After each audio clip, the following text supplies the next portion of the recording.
परमात्म परलोक ते दीनो आत्म दार। उसी परमात्मा ने अपने अंश रूप को, अपने अंश रूप आत्मा को माया के आवरण में वेष्टित करके जीवात्मा के रूप में यहां भेज दिया है। सभी उनके लिए समान है, लेकिन उनमें से भी भगवान कहते हैं कि जो मेरे बताए मार्ग पर चलता है, जो आध्यात्मिकता की ओर चलता है, वो मुझे विशेष प्रिय है, वो मेरा भक्त है। और वो तो अनेकों जगह यही कहते हैं, मैं सुगुणा का दास हूं, मैं तो स्वयं उनका दास हूं। इसके अतिरिक्त इससे बड़ी बात और गुरुदेव हमें क्या कहें। इसलिए गुरुदेव जांभो जी के उन उपदेशों को मानने की आवश्यकता है। ऐसे कितने ही प्रसंग, कितनी ही कथाएं इस बात को प्रमाणित करती है कि भगवान अपने भक्त को भटकने नहीं देते। भगवान अनेकों प्रकार से प्रेरणा देते रहते हैं। एक कथा बड़ी प्रसिद्ध है, देवर्षि नारद जो भगवान के बड़े भक्त हैं, और वो तो ऐसे भक्त हैं जिन्हें सर्वत्र भ्रमण करने की स्वतंत्रता है। वो तो जब चाहे बैकुंठ में जा सकते हैं, जब चाहे स्वर्ग की यात्रा कर सकते हैं, जब चाहे ब्रह्मलोक में, जब चाहे कैलाश में, कहीं भी विचरण कर सकते हैं। लेकिन यह संभव भी केवल भक्ति के कारण ही हुआ है। एक दिन देवर्षि नारद ने विचार किया और किन्हीं पर्वत की कंदराओं में जाकर के ध्यान में बैठ गए। लंबे समय तक ध्यान में अवस्थित रहे। तो ध्यान भटकाने के लिए इंद्र को प्रेरणा हुई। ये प्रेरणा भी ये हम जैसे लौकिक व्यक्तियों की ओर ही संकेत करती है। इंद्र ऐसा पद है जिसको प्राप्त करके कोई छोड़ना नहीं चाहता। वो स्वर्ग का राजा है।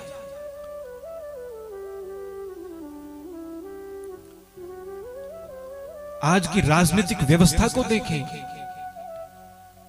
कोई भी किसी उच्च पद पर बैठ जाता है, राजनीतिक क्षेत्र में 5 वर्ष पूर्ण होने पर पुनः वो उसी स्थान को प्राप्त करने का विचार करता है। वो यही इच्छा रखता है, 5 वर्ष का मेरा कार्यकाल पूरा हुआ, अगला 5 वर्ष का कार्य भी मुझे ही प्राप्त हो। और ऐसा ही एक पद इंद्र का है। और ये पद प्राप्त होने का कल भी हमने छोटी सी चर्चा इस पे की, एक प्रसंग के माध्यम से। जो पुण्य करता है उसी के अनुसार स्वर्ग की प्राप्ति होती है, और उसके अनुसार इंद्रासन पद की भी प्राप्ति होती है। तो जैसे ही देवर्षि नारद ध्यान में बैठे और लंबे समय तक उनका ध्यान चलता रहा, उनकी समाधि लग गई, इंद्र के मन में विचार आया, यदि इनकी समाधि ऐसी ही लगी रही और भगवान ने प्रसन्न होकर के यहां जाकर दर्शन दिया और कहने लगे कि वरदान मांगो, और कहीं इसने इंद्रासन मांग लिया तो मेरा क्या होगा। इंद्र ने विचार किया और कामदेव को बुलाया। कामदेव को बुलाकर आज्ञा दी, नारद का जो ध्यान है भंग कर दो। कामदेव ने आकर के प्रयास किया, प्रयत्न किए, लेकिन निष्फल रहा। कुछ समय बाद देवर्षि नारद ने समाधि से अपने ध्यान से उठे, सामने कामदेव हाथ जोड़कर खड़ा हो गया। कामदेव को भी पुरानी बात याद आ गई।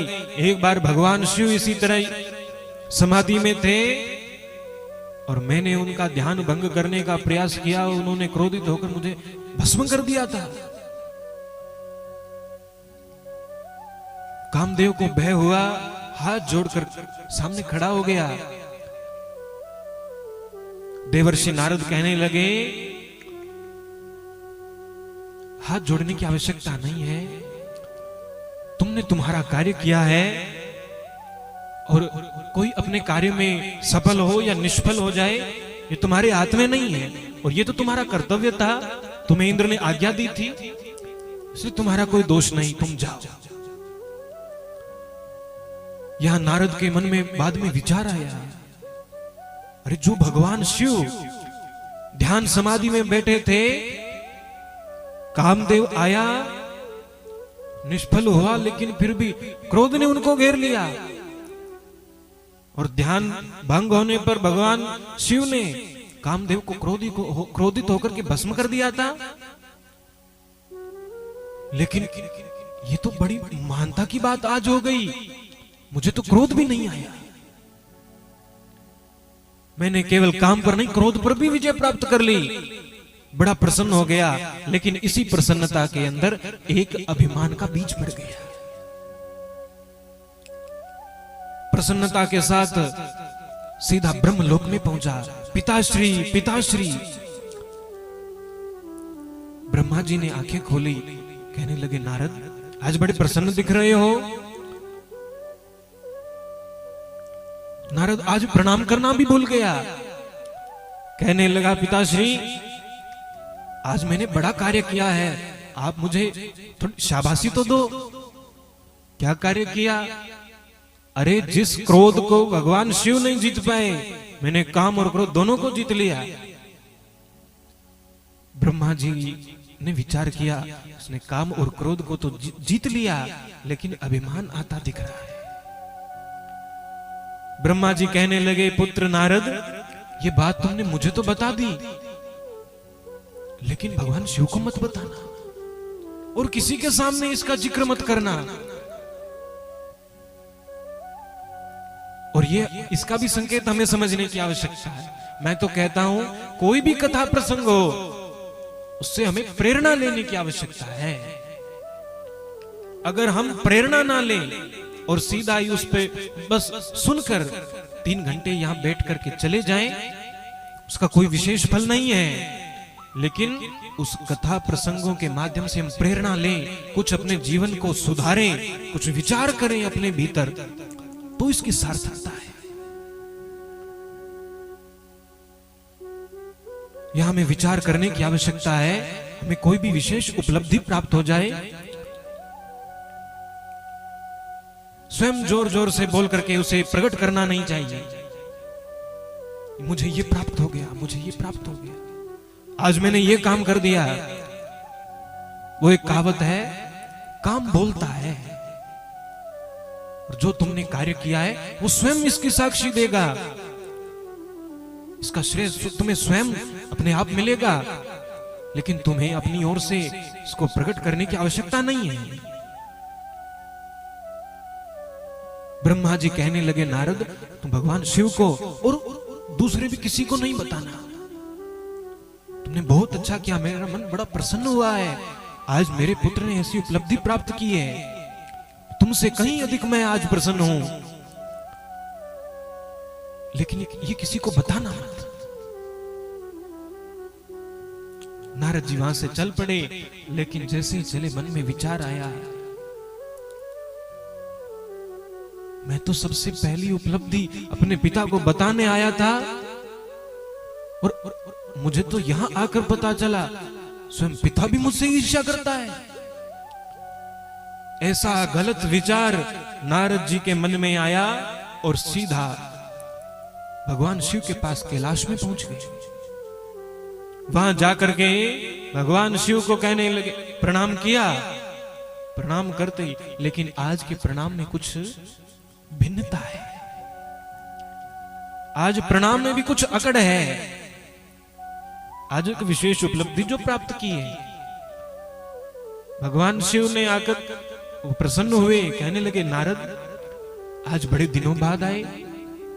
हाँ प्रभु, वो मैं थोड़ा ध्यान समाधि में चला गया था। अच्छा, लेकिन प्रभु आज तो बड़ी गजब की बात हो गई। क्या हुआ? प्रभु मुझे क्षमा करना, लेकिन आप समाधि में थे तब आपने काम को तो जीत लिया, लेकिन क्रोध से बच नहीं पाए थे। आज मैंने क्रोध को भी जीत लिया। भगवान शिव सीधा ये बात सुनते ही समझ गए कि अहंकार आ रहा है। भगवान शिव ने भी पुनः वही बात दोहराई, कहने लगे नारद जी मैं बड़ा प्रसन्न हुआ, आपने मुझसे भी बड़ी विशेष उपलब्धि प्राप्त की है। आज मुझे बड़ी प्रसन्नता है, लेकिन आप ये बात भगवान विष्णु को मत कह देना। ऐसा सुनते सीधा याद आया, अरे हाँ, मैं भगवान विष्णु को तो बताना भूल ही गया। उनके पास तो अभी जाना चाहिए। सीधा वहां से बैकुंठ लोक की ओर चल पड़े। पहले तो द्वार पर रुककर द्वारपालों को पहले संदेश देते थे, भगवान से कहो दर्शन की अभिलाषा है। द्वार पर पहुंचे, द्वारपाल प्रणाम ही कर रहे हैं, उनकी ओर देखा भी नहीं, सीधा अंदर प्रवेश कर गए। अंदर भगवान विराजमान है, देखा नारद जी आए हैं। रोज तो स्वयं भगवान अपने आसन पर विराजमान रहते हैं, आकर के नारद प्रणाम करते हैं, लेकिन आज भगवान विष्णु भी उठकर स्वागत करने पहुंचे हैं। भगवान भी प्रसन्न है कि मेरे भक्त ने कोई उपलब्धि प्राप्त की है। लेकिन जैसे ही नारद जी भगवान के पास पहुंचे, प्रणाम किया, लेकिन आज की कुछ भिन्नता तो दिख ही रही थी। भगवान को समझते देर नहीं लगी कि आज इसने काम और क्रोध को तो जीत लिया, लेकिन अहंकार आ गया है।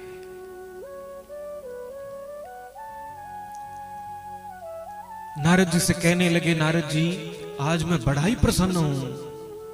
आज तो मुझे आपके चरण स्पर्श करने का मन हो रहा है।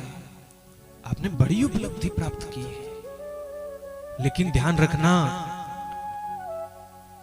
कोई भी उपलब्धि प्राप्त हो अहंकार नहीं आने देना चाहिए, थोड़ा सचेत रहना। कहने लगे प्रभु मैं आपकी बात समझ गया, आप बाहरी मन से कह रहे हो कि मैं बड़ा प्रसन्न हूं, लेकिन ईर्ष्या आपको भी हो रही है। भगवान कहने लगे नहीं, मुझे बड़ी प्रसन्नता है। भगवान का दर्शन करके नारद कहने लगे, अच्छा प्रभु अब मैं चलता हूं, अभी मुझे थोड़ा विलंब हो रहा है। किस बात का? प्रभु एक विशेष उपलब्धि प्राप्त की है, इधर उधर जाकर बताना तो पड़ेगा। भगवान कहने लगे हाँ जाओ जाओ। बैकुंठ से बाहर निकले, लक्ष्मी जी प्रभु से कहने लगी, प्रभु ये आज मैं क्या देख रही हूं? नारद को अहंकार हो गया। भगवान कहने लगे, इस अहंकार को मैं रहने नहीं दूंगा। गुरु महाराज जांबू जी भी कहते हैं, वो संकेत करते हैं, मैं तजिया मान अभिमानू। अरे कुछ मुझसे प्रेरणा लो, मैंने स्वयं मान अभिमान सबका त्याग कर दिया है। स्वयं गुरु महाराज जांबू जी तो कहते हैं, कीरत के रंग राता मूर्खा, मन हठ मरे ते पार गिराए कित उतरे। भगवान कहते कीर्ति के वशीभूत होकर अपनी कीर्ति चाहने वाले मूर्ख हैं। कित उतरे। भगवान कहते कीर्ति के वशीभूत होकर अपनी कीर्ति चाहने वाले मूर्ख हैं।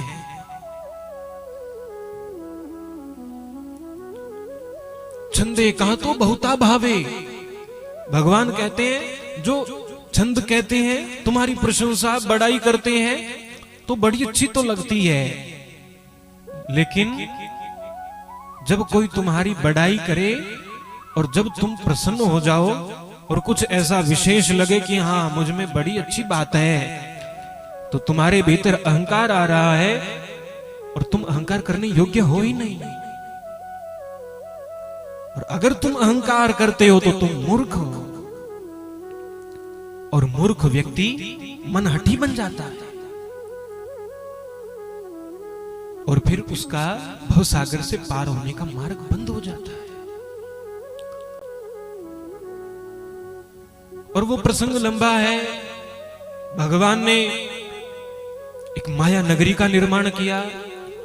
नारद जी देखने लगे ये नगरी तो पहले नहीं थी। जाकर के भीतर देखा, बड़ी भव्य नगरी है, और वहीं देखा कि राजा की राजकुमारी का स्वयंवर चल रहा है। प्रवेश किया, राजा ने प्रणाम किया और बुला करके अपनी पुत्री को बुलाया और कहने लगे, ऋषिवर मेरी पुत्री का हाथ तो देखो, अभी कल ही इसका स्वयंवर है, इसका वर कैसा होगा थोड़ा देखिए तो सही, आप तो बड़ी ज्ञाता हो। लेकिन यहां भगवान की ये नगरी भी माया की है, ये भगवान की माया है, और जो कुछ हमें भी दृश्यमान हो रहा है ये भी भगवान की माया ही है। लेकिन वो माया भगवान की, वो भक्त की के अहंकार को हरण करने के लिए थी। जिसे भगवान ने जांबवत जी ने कृष्णी माया कहकर के संबोधित किया है, वो कृष्ण की माया है। और उसी माया का आवरण नारद पर पड़ा, और जैसे ही राजकुमारी का हाथ देखा, रेखा में तो ऐसा था कि जो तीनों लोकों का स्वामी होगा वो इसका वर होगा। लेकिन नारद जी ने यूं पढ़ लिया, कहने लगे जो इसका वर होगा वो तीनों लोकों का स्वामी हो जाएगा। और जैसे ही माया का आवरण पड़ा, अनेक अनेक विचार आने लगे। सोचने लगे संत जीवन तो बहुत जी ही लिया है, साधना भी बहुत कर लिया है, उपलब्धि भी आज तो प्राप्त हो गई, अब गृहस्थ में भी प्रवेश कर लेते हैं। वो माया का प्रभाव ऐसा हुआ, विचार आया गृहस्थ में तो जाएं, लेकिन यही कन्या का वर्ण कर ले तो कितना अच्छा हो। इसके साथ तो फिर तीनों लोकों का स्वामी भी बन जाऊंगा। लेकिन विचार किया, ये कन्या मुझे क्यों वर्ण करेगी। सीधा भगवान के पास बैकुंठ वापस पहुंचे और कहने लगे कि प्रभु एक इच्छा है। हाँ नारद जी कहिए, आप मुझे अपना रूप दे दो। भगवान कहने लगे, नारद जी आप तो स्वयं मेरा ही तो रूप हो, आप मेरा ही तो अंश हो। नहीं प्रभु, आपका रूप बड़ा सुंदर है, मुझे आपका ही रूप चाहिए। भगवान कहने लगे, नारद मेरे तो बहुत रूप हैं, तुम्हें कौन सा रूप चाहिए।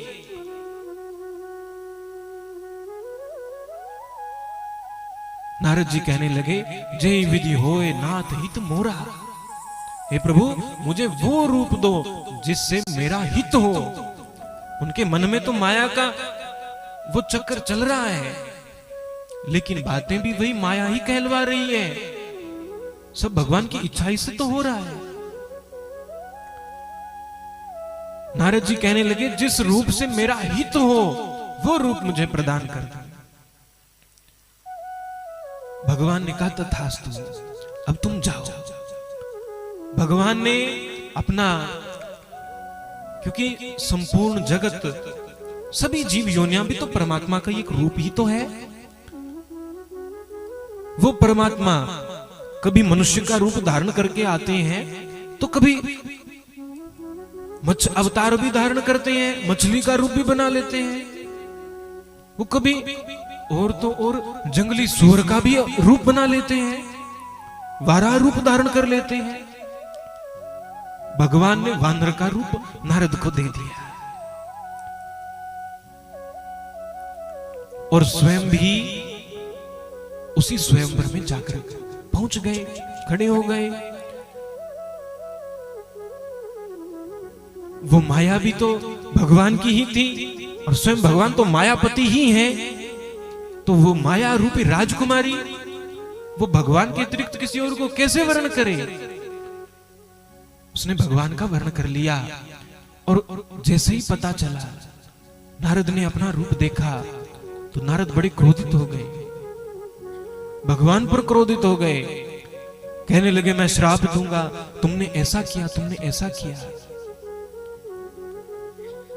तुमने मेरे साथ छल किया है। लेकिन जो ही भगवान ने वो माया का पर्दा हटाया तो नारद को समझ आया कि ये सब मेरे हित के लिए ही था। इसलिए भगवान जो कुछ भी करते हैं हमारे हित के लिए ही करते हैं। और इससे भी हमें एक और प्रेरणा भी मिलती है। कोई भी छोटी छोटी बातें जो हमें अच्छी नहीं लगती, हमें लगता है कि ये हमारे लिए ठीक नहीं हुआ और हम सीधा भगवान को दोष देने लगते हैं। अरे मैं इतना मंदिर जाता हूं, मैं इतना नाम लेता हूं, भगवान का जप करता हूं, सुबह शाम पूजा करता हूं, भगवान है कि मेरी तरफ देखता ही नहीं? भगवान है कि मैं कुछ मांगता हूं पूरी नहीं करता? और उस भगवान का क्या घटता था अगर मेरी ये इच्छा पूरी हो जाती? लेकिन भगवान बड़े दयालु हैं, बड़े उदार हैं। वो सब कुछ जानते हैं और वो ये भी जानते हैं कि हमारा हित किसमें है। अपने हित के बारे में हम उतना नहीं जानते जितना भगवान जानते हैं। इसलिए भक्ति में भी सबसे पहला अगर कोई क्रम है, भक्ति में प्रवेश करने के लिए सबसे पहला अगर कोई विशेष काम है तो वह शरणागति, भगवान के प्रति समर्पित हो जाओ, भगवान की शरण ग्रहण करो। हे प्रभु, जो आपकी इच्छा हो, जैसा आपको उचित लगे, मेरा जीवन वैसा हो। और अगर ऐसी शरणागति हमारे भीतर आ गई तो वही पहले की बात है, शब्द रूप सोई हुए, वही शब्द ब्रह्म, वही परमात्मा के समान ही हो जाता है।